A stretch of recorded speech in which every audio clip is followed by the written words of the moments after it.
Scammers are constantly trying to trick you into various things, maybe letting them into your computer. Maybe it's into giving them money.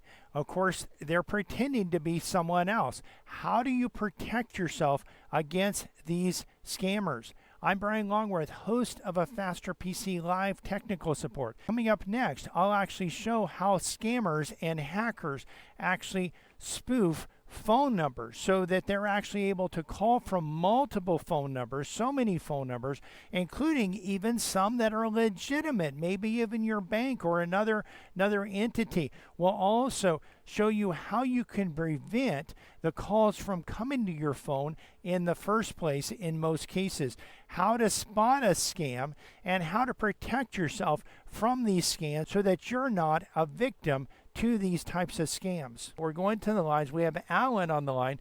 Welcome to a Faster PC Live technical support, Alan. How can we help you today? Ryan, my question regards these scam callers that call up and they use a bunch of different numbers. And I, one day on a Friday, had 21 calls in a 3-hour period, and I was able to block them by just blocking on my phone saying no calls from this number anymore.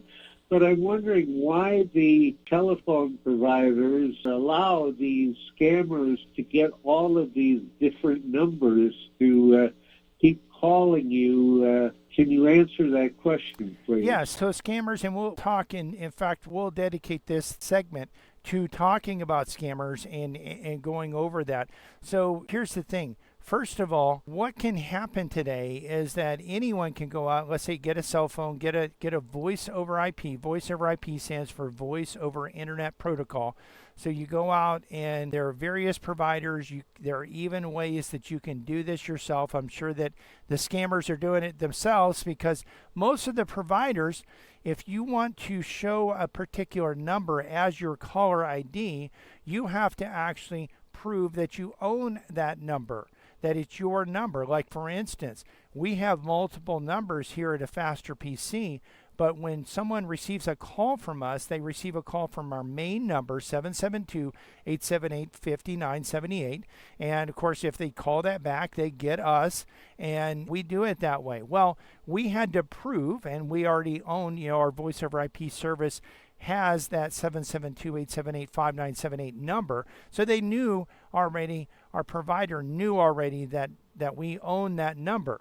But if we owned our own, or we were hosting our own voice over IP, we can actually go out there and get the number to the Port St. Lucie Police Department or the St. Lucie County Sheriff's Department, or we could get the number to Norton, and we could call up and say, "Hello, this is Norton. We detected a problem with your computer." We're not going to do this, but this is what hackers do, scammers do.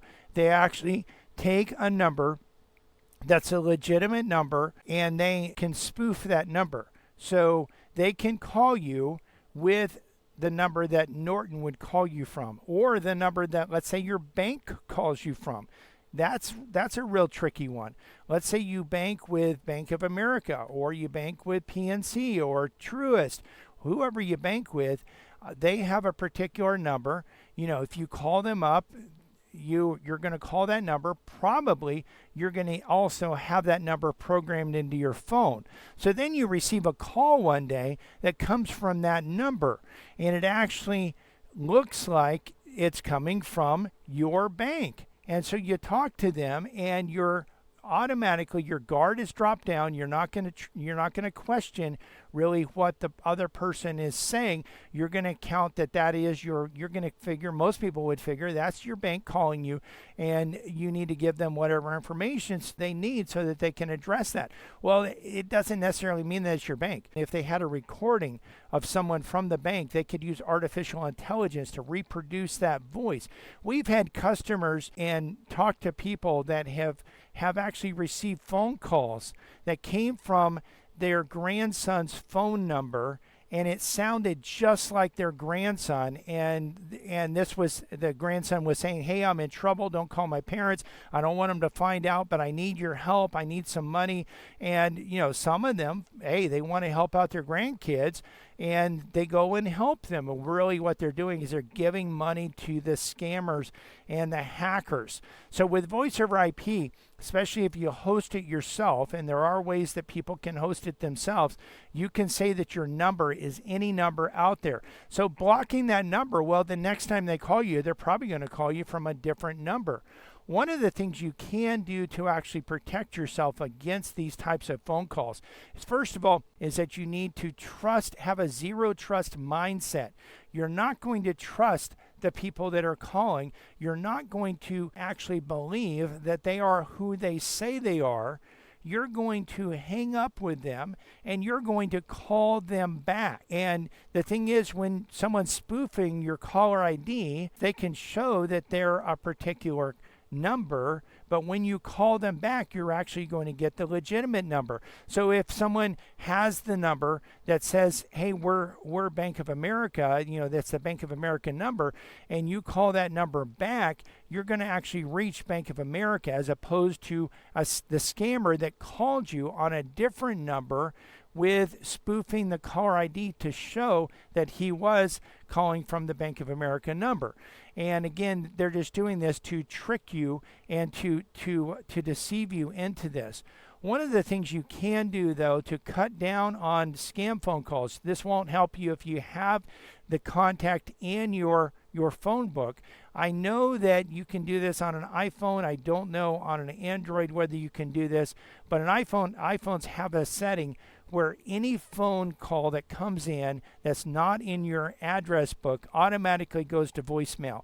Doesn't even ring. You would listen to the voicemail maybe. I mean, really, I have a lot of voicemails on my phone that I've never listened to, because really that cell phone number, I don't give it out to anyone. There's very few people that know that number, and those that do know it, I know them. They're in my contact numbers, and so the call would actually ring anyway. But that's a setting that you can check. But secondly, you don't want to trust the person on the phone. Let me give you an account of something that happened this past week to someone I know, and I'm not going to give you a lot of the details, but I'll tell you what actually happened with the phone call.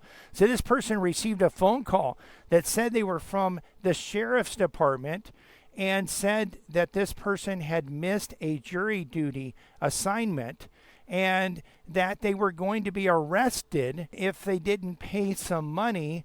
And once everything was settled, they would get the money back.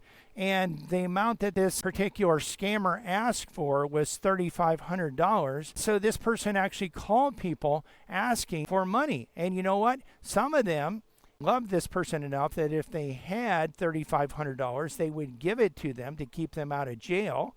And in addition to that, some of them also are not aware of the scams and would not have thought it was a scam, and would have thought, well, hey, the person was telling the truth, and after this is all settled, they'll get the money back, so I'm not going to be out anything. And this person, again, was calling thinking that he's going to jail because he missed a jury duty. And, you think, hey, you know what?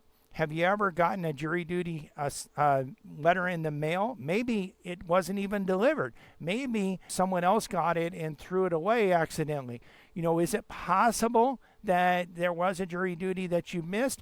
And, this is what's going through this person's mind. And he's thinking, hey, I don't want to go to jail. And the scammer is saying, you know what, if you go to jail, you're going to actually be there for 30 days, maybe even up to 120 days before you even go to court.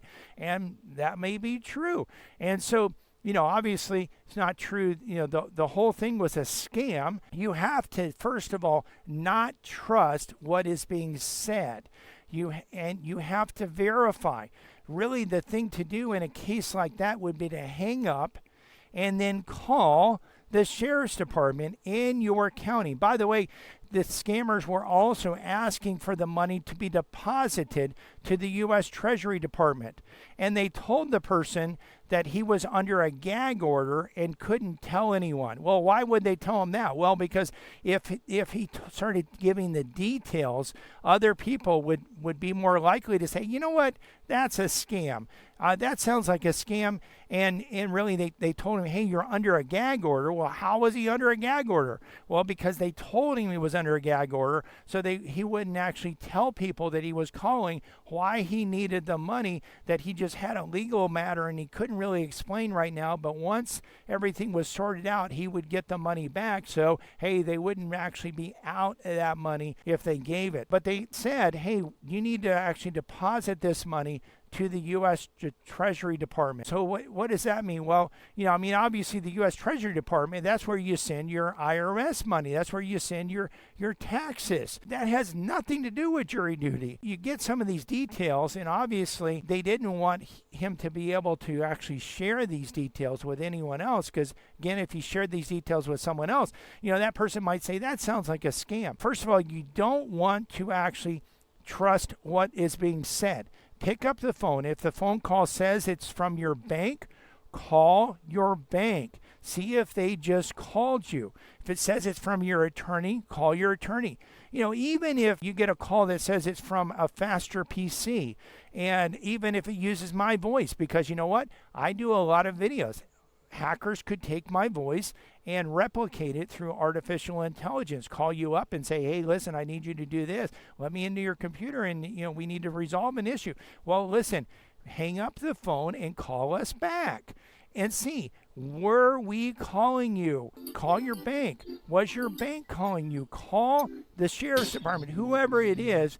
Give them a call, see if it's legitimate. If it is legitimate, then you can address the situation. Most of these are scams, though, and you don't want to be taken as a fool. You don't want to lose lots of money, especially if you're having to borrow it from someone else. If you have a computer technical, streaming, or cybersecurity question that you would like us to cover in a future video or a future episode of a Faster PC Live Technical Support, leave that in the comments section below, and we'll include that in a future episode. Cybersecurity problems?